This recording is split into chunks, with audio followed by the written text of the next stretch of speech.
Happy Wednesday, everyone. Today I'm going to just kind of go into things about starting a land business in 2025 or maybe adjusting your focus in 2025. Um, this is something I feel like it's really kind of important to kind of like refocus yourself if you've been in the business, you've been doing it, or you're just getting started, kind of like have to figure out where to start. So I want to do a video today just talking about like all the little basic things you need. I'm keeping it very basic. Obviously we could expand on this further. But just from ground zero to getting deals done, everything like that. How do I start that, right? How do I get into this business?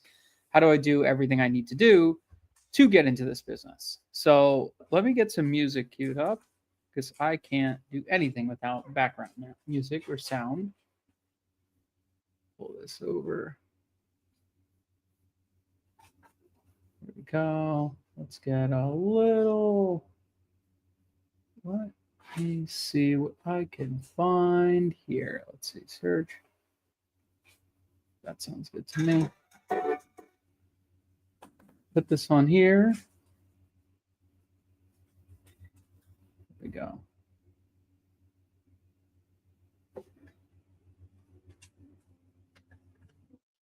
Beautiful. Got tunes going. Love it. Okay, so what is the land business, right? We all know, the reason why we're here is the land business is basically business where we work on arbitrage. We're buying low, selling high. Okay. At the basic principles, we're basically going in, we're solving people's problems by giving them cash now to then go ahead, we resell them. So typically we're offering, 50, 55% of market and then reselling those properties for 90, maybe 100% of market, depending on the deal.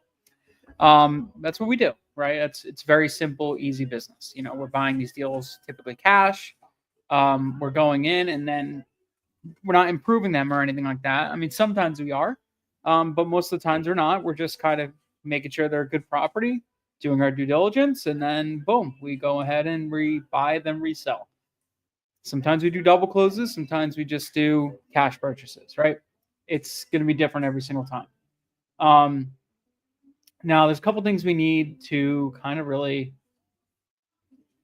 just put that on. So there's a couple things where systems, tools, and things we need to kind of make that all work, right? Obviously, we need CRM, we need dialers, we need a way to contact them, direct mail, text message, whatever the case may be. We need a way to aggregate our data, all that kind of stuff, right? So what I'm going to go through today is like I have a whole list of different things that you need to kind of get everything started in a land business.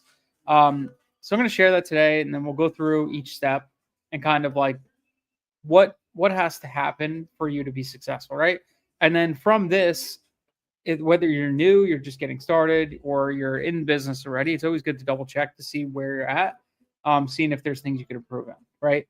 So I'm going to start. I'll share my screen.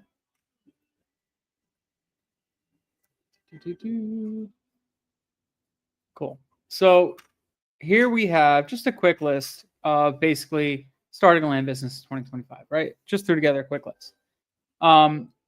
So what I first look at is first you got to decide like what type of business do you want, right? Do you want a rural rec business, which is basically like you're buying properties within, let me pull up Zillow, North Carolina. Okay, cool. So when you look at a map of North Carolina, let's just zoom in. Basically, rural rec, anything, if this is basic information, I'm sure it is for some people, but it's good to just get it out there again.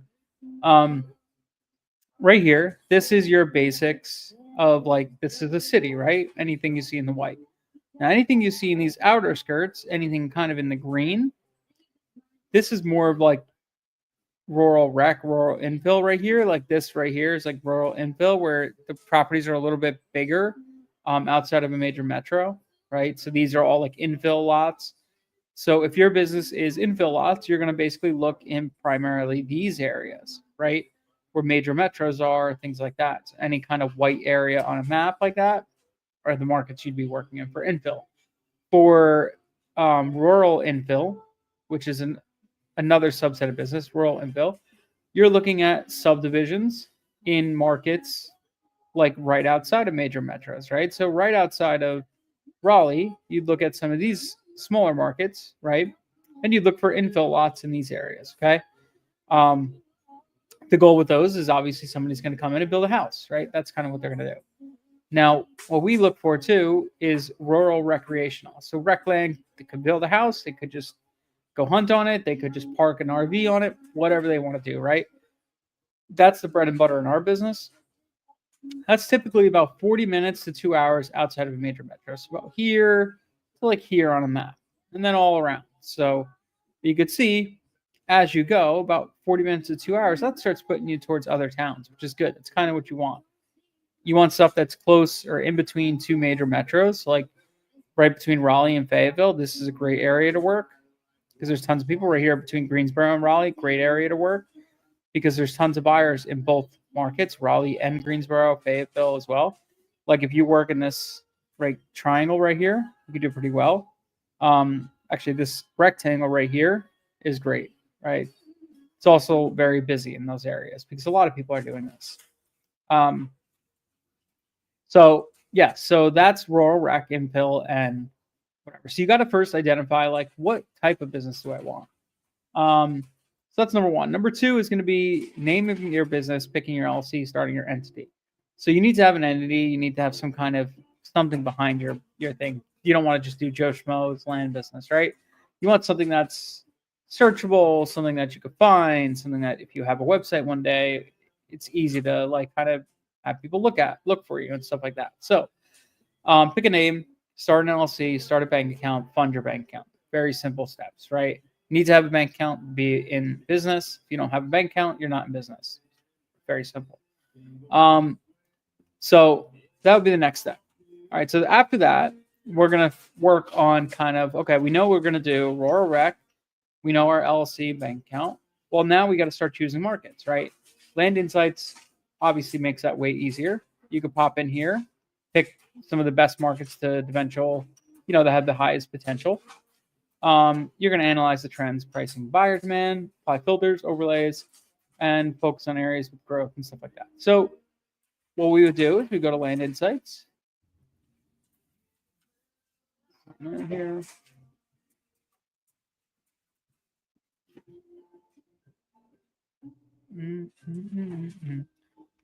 We go into Land Insights. We pick our markets right in here. So we'd come in here. We'd say, okay, what markets are hot? We could, go through our parameters. We go through our filters and all that stuff, right?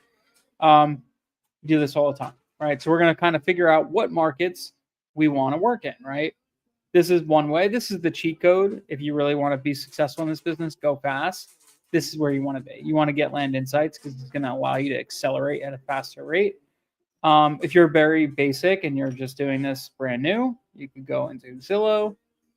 You could just say NC.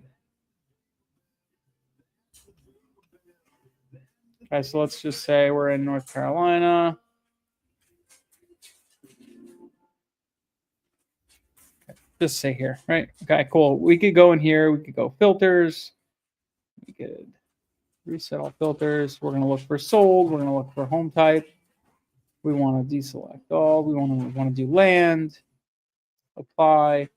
Let's remove the boundary. And then we're going to look for deals. We could say like, okay, I only want to see deals that are sold in the last 90 days. And I want to look for stuff. Let's go price between 75,000 and 250,000. Right? So let's say those are the two areas you want to be in. Okay, where are markets? Where's the pockets of activity? I see right here, there's a bunch of stuff going on, right? I wonder what that is. So we could zoom in, we can kind of see what's going on here. We're looking for rural infill. We could go, instead of lot size, go like, let's go 2 acres to 20 acres. Okay. And now where are we seeing pockets of activity? Okay, still in this same area, we see a pocket of activity. Let's check up here. We got a couple for sale up here, a couple up here.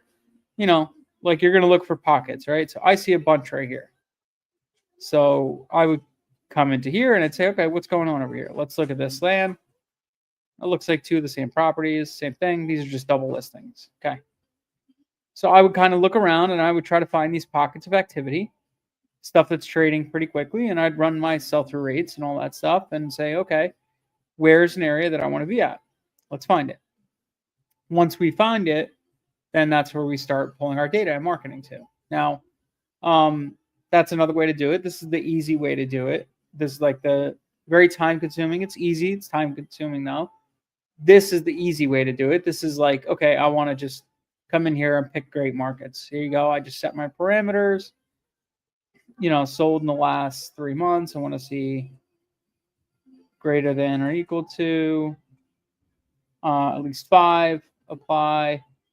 And I want to see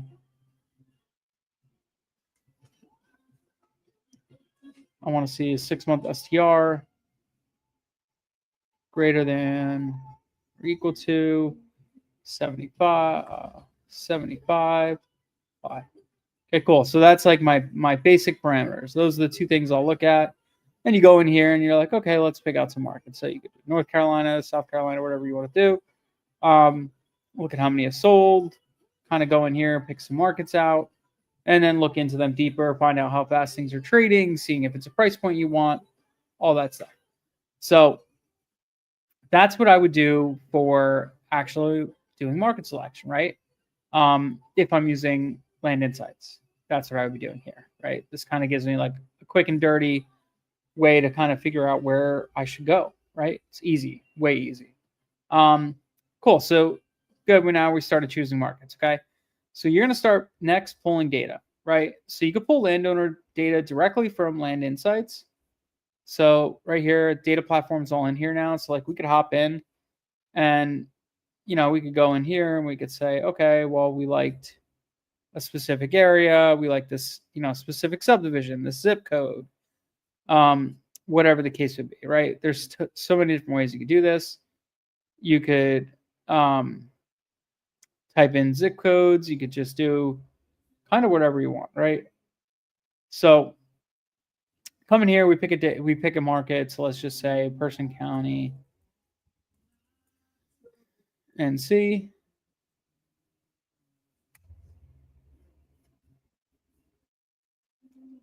So we could pick the areas. We could pick out, Person County, filter parcels. Perfect. Okay, cool. Here you go. So here we have Person County right here. We go through all here. We could also look at our comps, get our pricing data all from here as well. Just a cheat way to get it. This makes your life so much easier. There's other sources. There's, we also, you could use Data Tree, you could use Land Vision, you could use, I don't trust List Source or PropStream or any of that for land data. It's not good. Regrid is not that great. We've tried it before. It's not that great. So I don't suggest those. I like, if you're going to use anything, Land Insights is number 1, Data Tree, and Land Vision are number 2. Okay. Those are really the 3 best sources right now. So got that. Now, once you start pulling data, you've picked your markets, you started pulling landowner data. You're going to target it. You want to look for like different things. You can look for absentee owners or tax liens or whatever, or just pull vacant land and just go for it, right? However you want to do it. Next thing you're going to do is market, right? So you're going to take the data you pulled from Land Insights. You are going to create a mailer, tailor a mailer. We use Rocket Print and Mail. They're really great. I love them. It's so easy to work with. They just do it kind of like all for you. We just send them the list. They crank it out. It's awesome, super easy. So I really like Rocket Print. They're awesome. That's who we send all our mail through. So you're going to create lists and then eventually create a campaign and, send that over to Rocket Print. So once you've done your first template, you send it over there, they approve it. Once it's all approved, then you could go ahead and start, getting lists together and sending them over, price lists, and go from there, right? So what we do is we go here, we are going to pull our data, we're going to go pull our comps and everything like that. So we go into Land Insights, you can pull our comps, you can pull our comps directly from Redfin. If you go into Redfin, let's say, you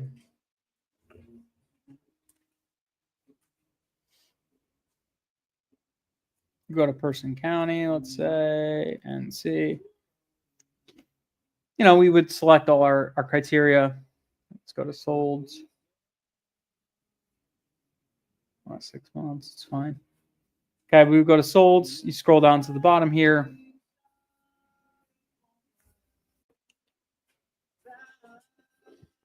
Once you go to the bottom here, you could hit download all. You could download all this data once you've filtered out.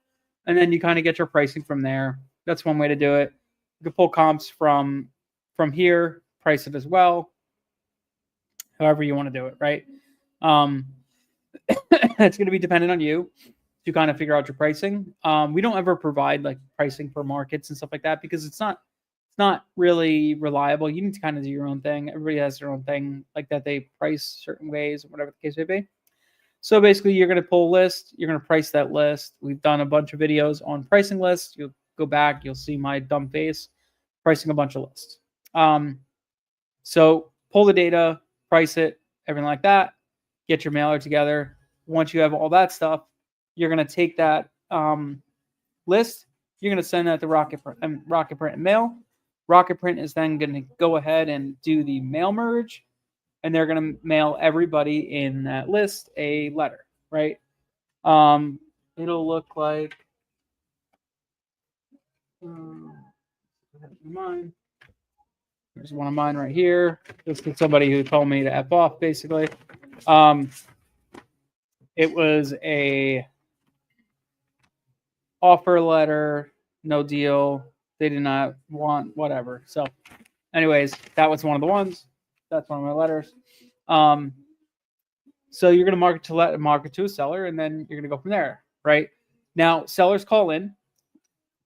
You could do a couple different things. You could have them call you directly, right? Set up a number, have them call you directly. Once you have it, you could use systems, a CRM, customer relations manager system, like Pebble or Follow Up Boss to kind of manage everything. Totally up to you how you want to do it. So you could do communications, text, all that stuff, all through there. Tag hot leads, all so on, right? Now, so what we talked about before, we typically are sending blind offers. You could do blind offer, neutral, or range offer. Typically, the lowest hanging fruit is going to be your blind offer. That's the easiest one. We price it between 25 to 55%, depending on how fast the market's moving. Some markets, if it's extremely slow, we're going to offer like 25%. Very rarely, though. For the most part, we're typically about like 50 to 55% on average. Okay, so we go ahead, we send that blind offer out. They call in. They're calling into AnswerForce for us, which is a answering service like Pat Live, similar process. I personally like AnswerForce. I think they're great. They have a great interface. You could hop on there. You could look at everything. You could track all the calls. You could listen to them, all that stuff. I love AnswerForce. If you want to sign up for them, you just call Pamela. Call and ask for Pamela. Tell them I sent you, and you'll get $250 off too. So, which is pretty sweet. So yeah, you're gonna get that. Leads come in. You're gonna take them, integrate them into your CRM. Okay. What we try to do is once we make that offer, or once they've called in, we're gonna try to call them back within 60 minutes. Sooner the better, right? The sooner we get on the phone with them, the better. And then what we do is we basically go through, we'll run our comps and everything like that, and make sure it's a deal that we want to do, and use simple formulas to kind of figure out the market value, check comps and stuff like that for the immediate area, and then we typically try to buy between 25 and 55% of market, and then like I said, we go and resell anywhere between 90 and 100% of market, something like that. The key here is speed, right? Getting to that lead and chatting with them quickly is going to be ideal, and being informed and not just showing up, actually showing out, like being there, understanding their parcel and why you're calling them and why you want to buy it, all that stuff. is more important than just calling just to say, hey, whatever, right? So we try to give ourselves 60 minutes to go in and do our due diligence and figure out what's going on with the property, like a light due diligence. And then once we've done that, then we we call the seller and we go from there, right? So once we're offering them, we come in, we check everything out, right? We'll then send a contract. We use DocuSign to send the contract. So DocuSign is going to be our main form of sending contracts and stuff like that. It's super easy. Once you set up a template, you send a contract over. The contracts we make, or you could have a attorney like Seb make them for you. Very easy, very simple one-page contract. I don't share my contract or PA or anything like that. It's something I've made. So I believe Sumner shared his before.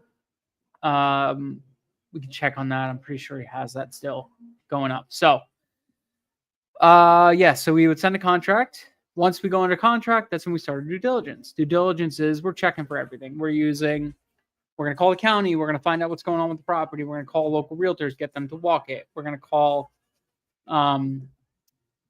different, just anybody we really need to. If we have to get perk tests lined up, we'll get a perk test. If we need surveys for certain things, we'll get a survey. If we need X, Y, and Z, we'll get all that stuff done. This is all part of our due diligence phase. We're going to make sure we look into every little aspect of the parcel, so we're not buying a bad deal.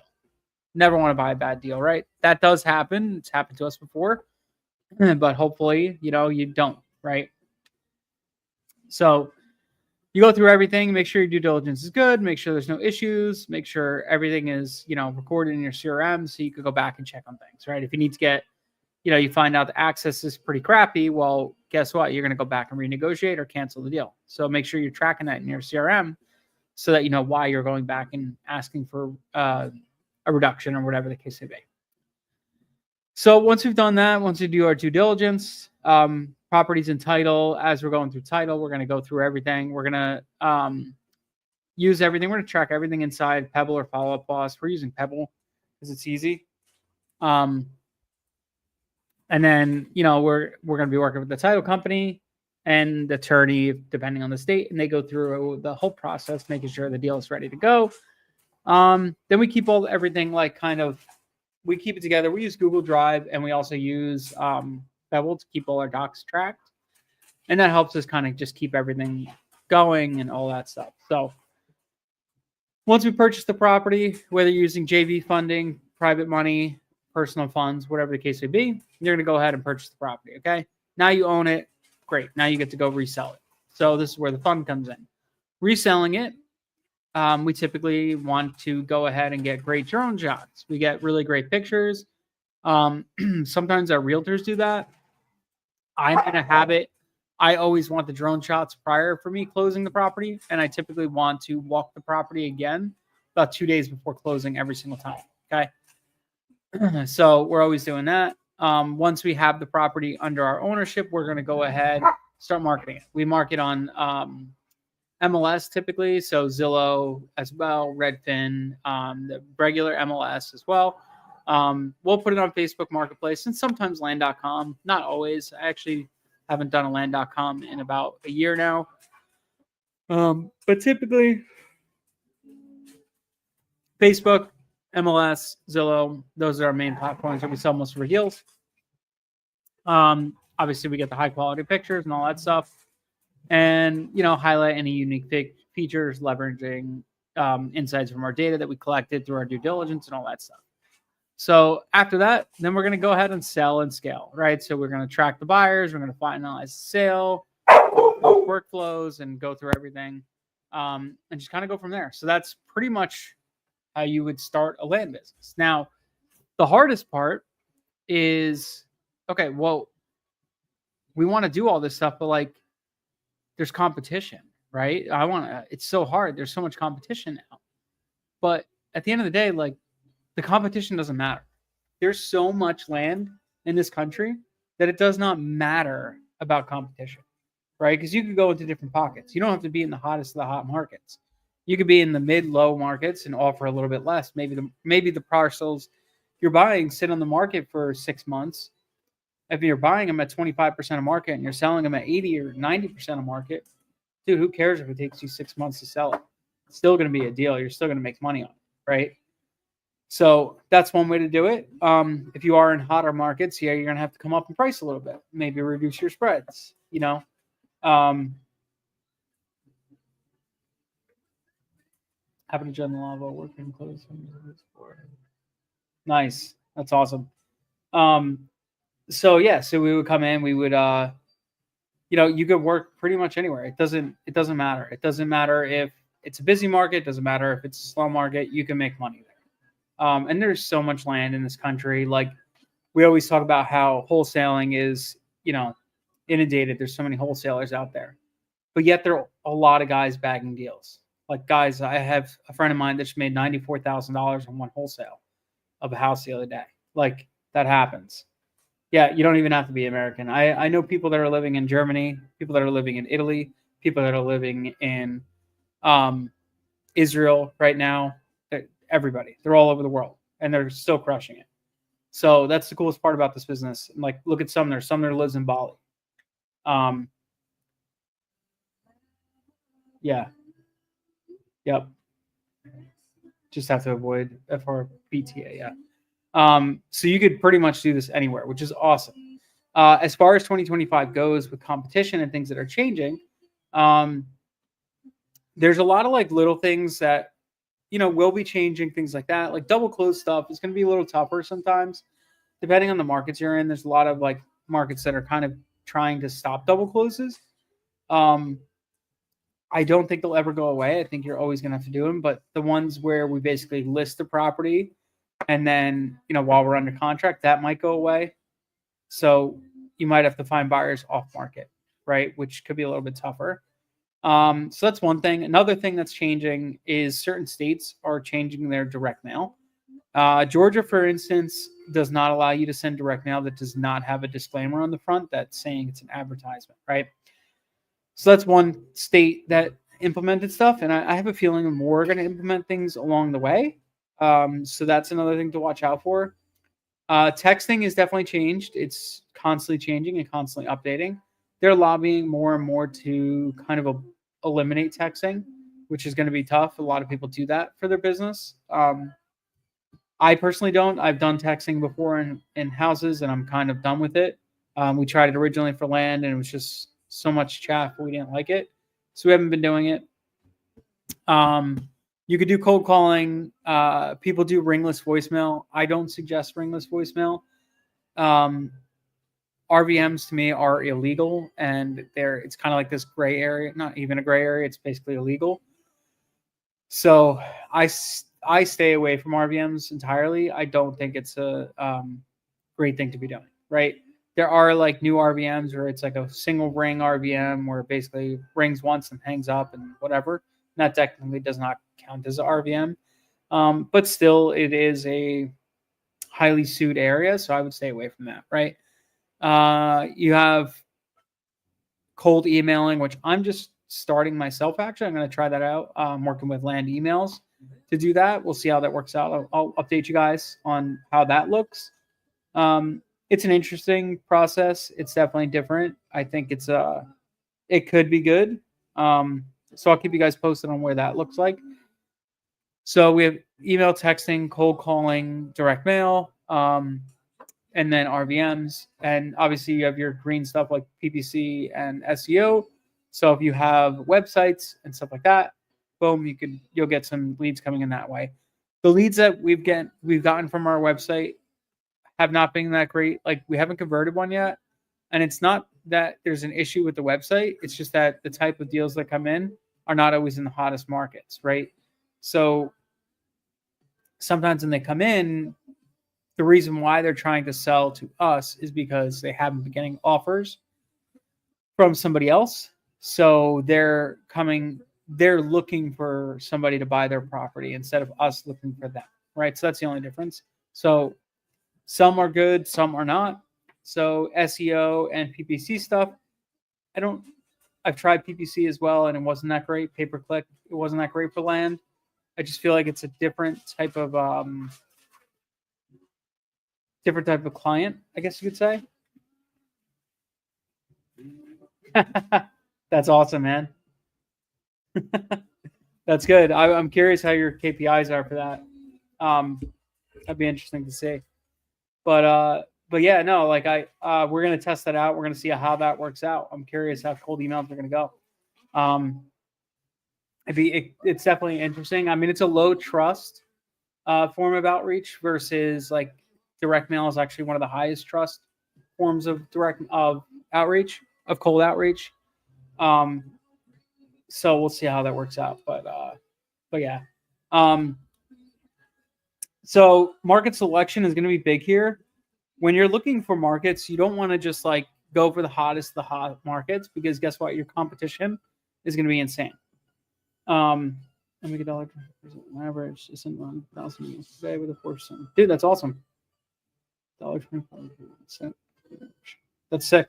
That's good. And what's your cost per email? Like 10 cents?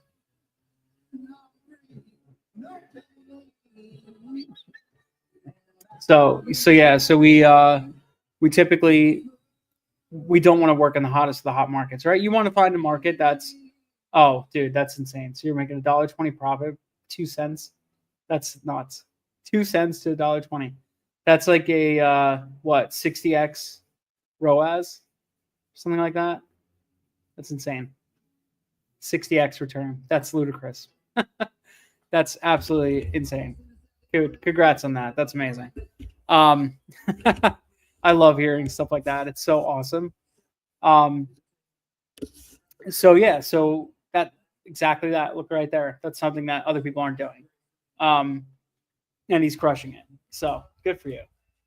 Um, so yeah, you could work in pretty much any market. I just would stay away from the hot markets.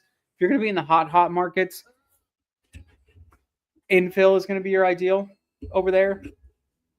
So like the Floridas and things like that, looking at infill markets and things like that, that's where you're going to be doing pretty good.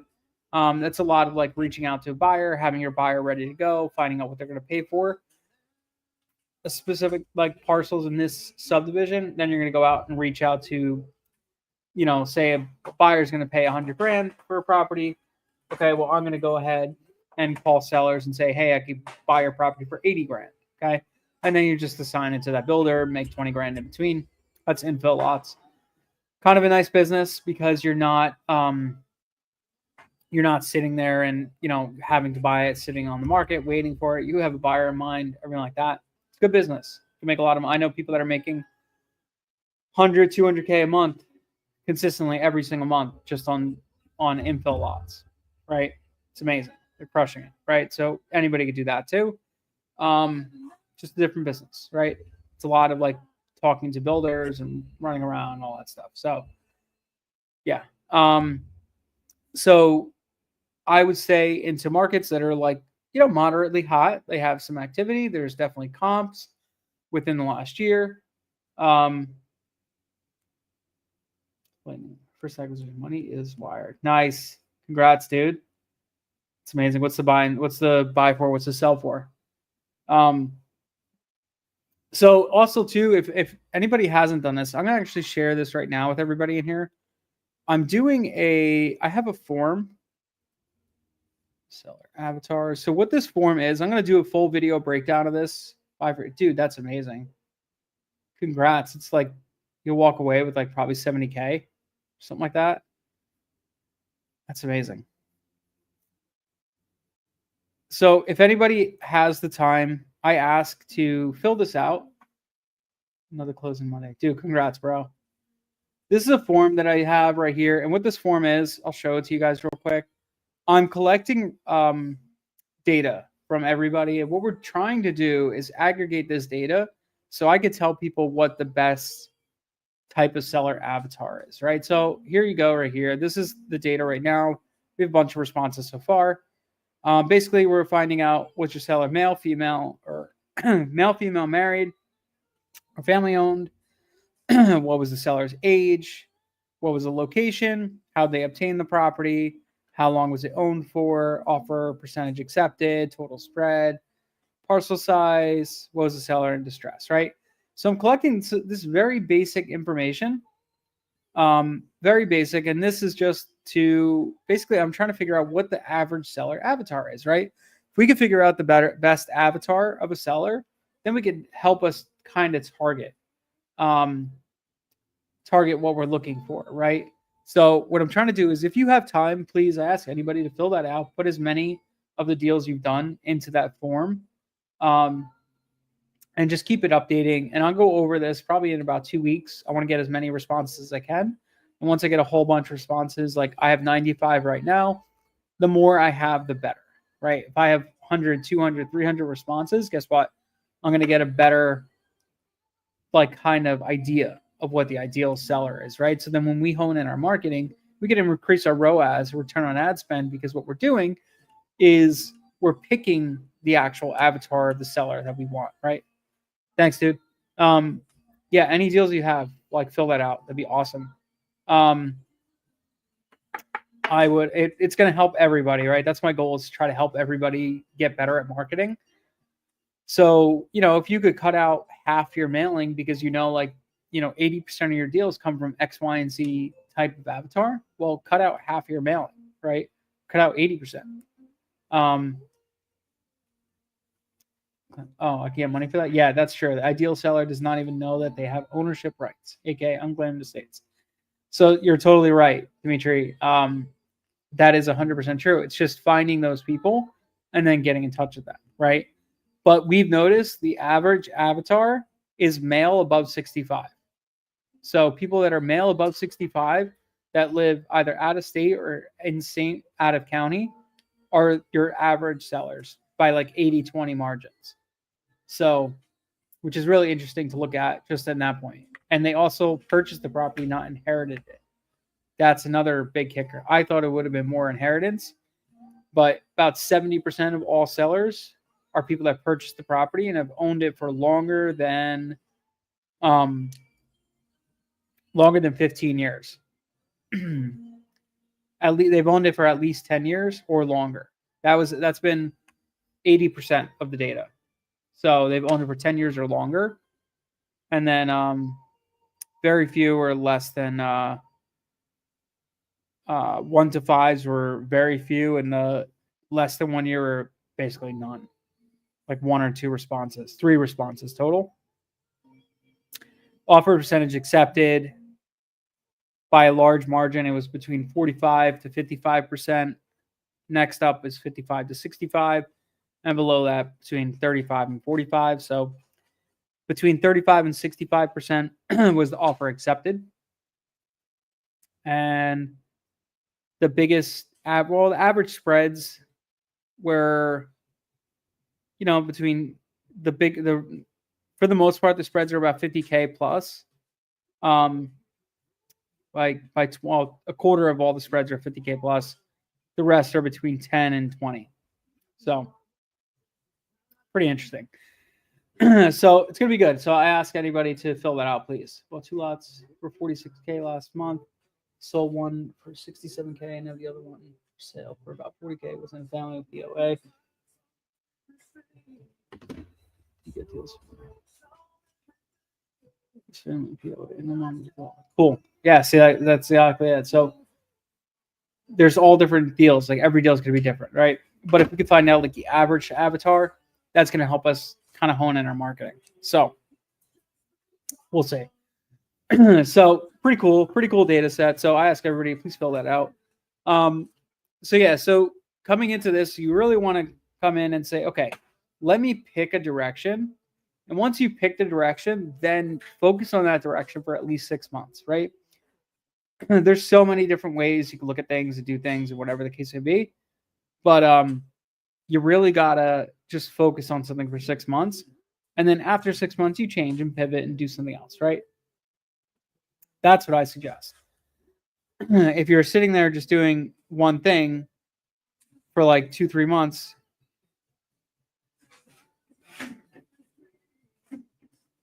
okay. Yeah, so if you're only doing stuff for 2-3 months, you're not giving it enough time to kind of see if it's working or whatever the case may be. So got to give yourself time. Okay. So whatever you try, if you're going to do rural rec, you're going to do infill, whatever the case may be, focus on it 6 months at least, and then go from there. or if you're trying to market to a specific avatar, you want to focus on that for like 6 months. And then if things aren't working or things change, that's when you have to adjust, pivot. So check this out. Okay. All right. So that's what I think. So, okay, cool. So for this year, picking your markets is going to be crucial. You really want to pick stuff, like we said before, that's not in the hottest of the hots, right? So I like to pick markets that maybe have good sold comps, things like that. Doesn't have too much data. Yeah, this took 7 months. So there you go. 7 months to get your first 2 deals, right? But you'll probably make 100K plus. 2 6-figure deals though. Shit. That's insane, dude.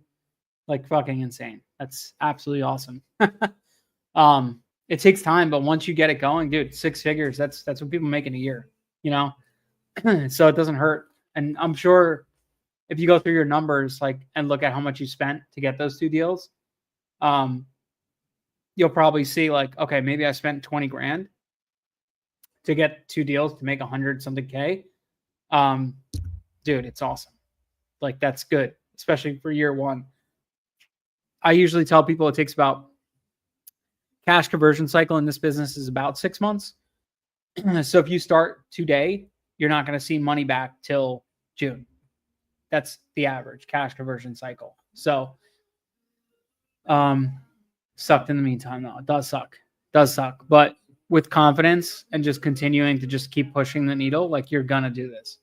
One thing I'm going to start doing is seconds buy for 9. Dude, that's crushing it. That's amazing. So one thing I have coming up, and I'm probably going to do this between Christmas and New Year's, I'm starting another land business. And this land business is basically like, I'm going to go bare bones. I'm going to start a business that's so cheap that anybody could do it. Like, go steal your mom's credit card and start a business kind of thing, right? I'm going to go in and I'm going to pull data. I'm going to be very selective about what I'm pulling, how I'm pulling, and all that stuff. And I'm going to be cheap as hell. I'm going to try hand packing letters. I'm going to hand stamp stuff. I'm going to do all this stuff. Basically, try to keep it as cheap as humanly possible to see if I could get a crazy ROAS. Like I want to see if I get like 40x or something like that, return on ad spend or something. I want to just see. So I'm going to go relentless on not spending and just see what I could do. Right. So I'm going to start between Christmas and New Year's. I'm going to pull mailers together and everything like that. And I'm also going to plan on doing this early in the morning, right? So probably about 4 a.m. every day. I'll get up and I'll come out here to my office and I'll start working on this business. So I'm going to come on live stream it and everything like that. Obviously, I don't expect people to show up at 4 a.m. If you do, that means you're a killer, and I appreciate that. If you don't, no problem. You can watch it later. But the whole point of that is every day I'm going to live stream exactly what I'm doing that day, how I'm picking markets, how I'm scrubbing my data, how I'm doing all that stuff. Okay. I'm going to do that, and we're going to see where this goes. I want to try to see over 6 months how long I could do it, how fast I could, how much money I could generate in over a year just being super cheap, right? What percentage of deals are cash versus conventional? All our deals we are purchasing cash, nothing conventional at all. So we're using private money for all our deals. Everything's a PML, private money lender. Michael asked, do you skip any months when sending mailers, or do you send them every month? So we send mailers every month, every week without really skipping. I know some people that do skip, like December and stuff like that. It's been a really tough fall right now just because of election cycle and then coming right into winter, right? Very, very tough.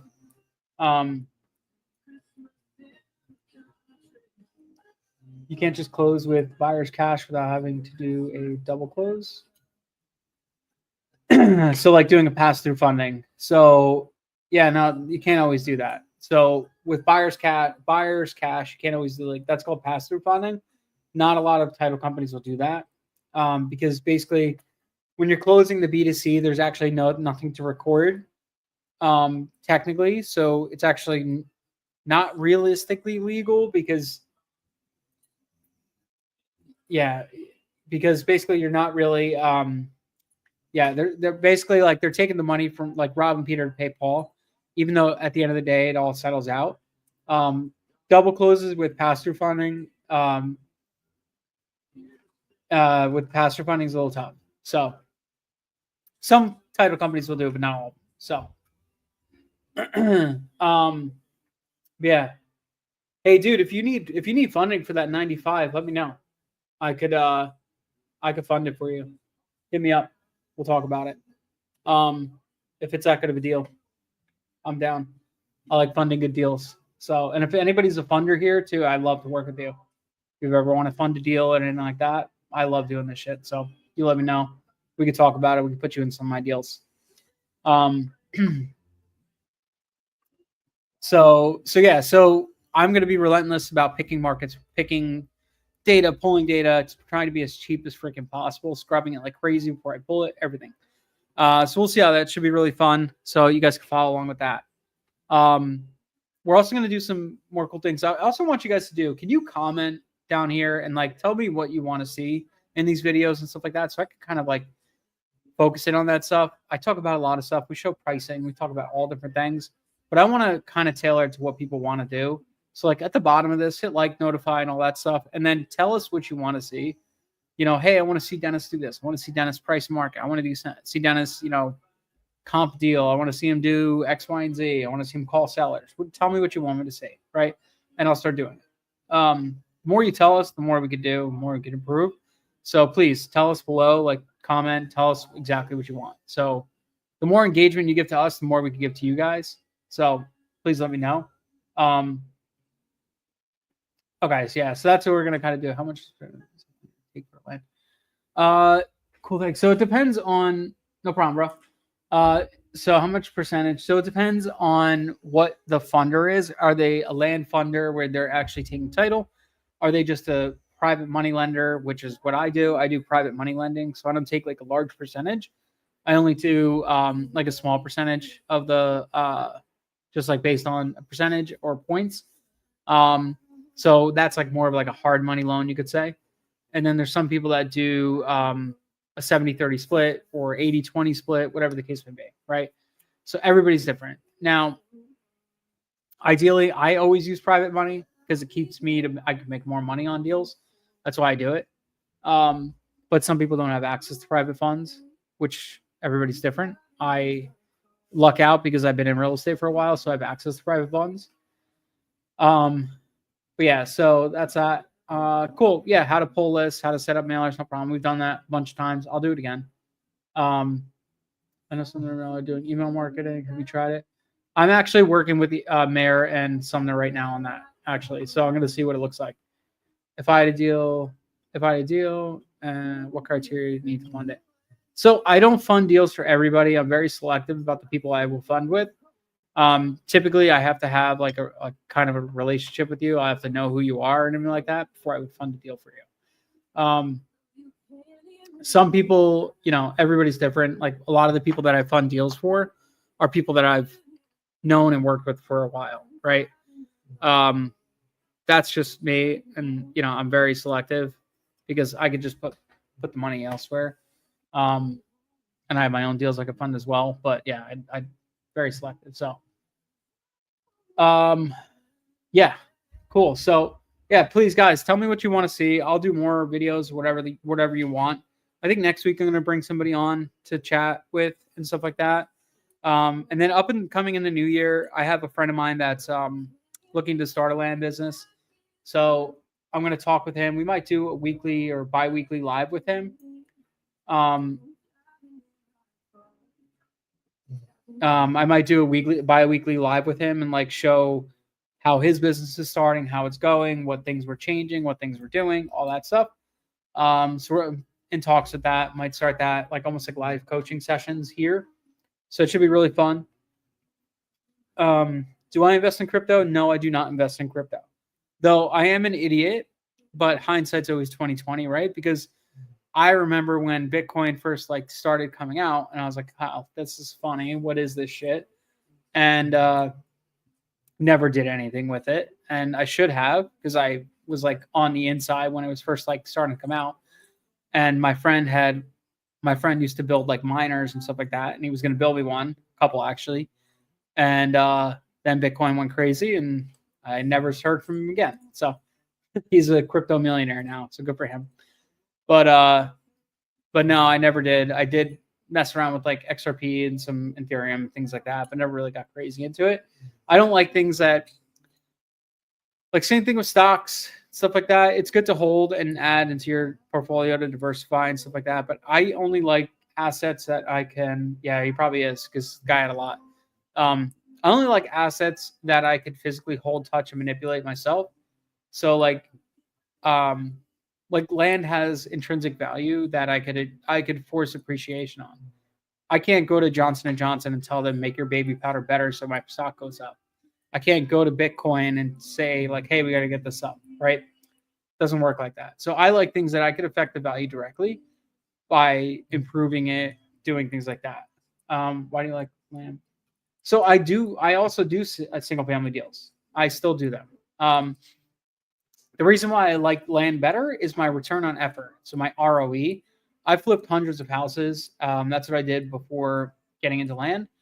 My return on effort is super high on land. It takes me about 4 hours to make 60 grand in land, versus it takes me about 200 hours to flip a house and make 60 grand.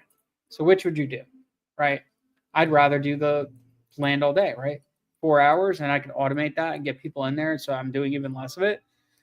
I think I'm at now where I'm probably 4 hours in a week into my business total, maybe a little more than that sometimes, maybe a little less. So I think that's pretty good, and I don't have to worry about a lot of things. Houses, I'm constantly working with contractors, calling people, doing this, doing that. I own an electrical contracting business. I'm managing that, doing all the stuff like that. It's just not fun. I buy single families. We still buy them for rentals. We buy multifamilies. We buy mobile home parks. We buy all kinds of things, right? We still buy those asset classes, and I like them because I could change and affect the value of them. But yeah, no, I like it. I just like land better as a cash machine versus wholesaling houses, which I used to do, and flipping houses. So we still have flips. I have 3 going on right now. But that's about it. I'm not very, very passive on those. I'm letting other people kind of do everything. So cool. Yeah, this is awesome, guys. So please add more comments below. Let me know exactly what you want to see, and I'll definitely do more videos on it. And we'll go from there. So appreciate everybody hanging out, and I will see you guys on the other next week. Please, if you can, fill out the form. I'm going to drop it again. Fill that out. Add as many deals as you have done. So I really want to see a lot of deals in there. So appreciate you guys. Later.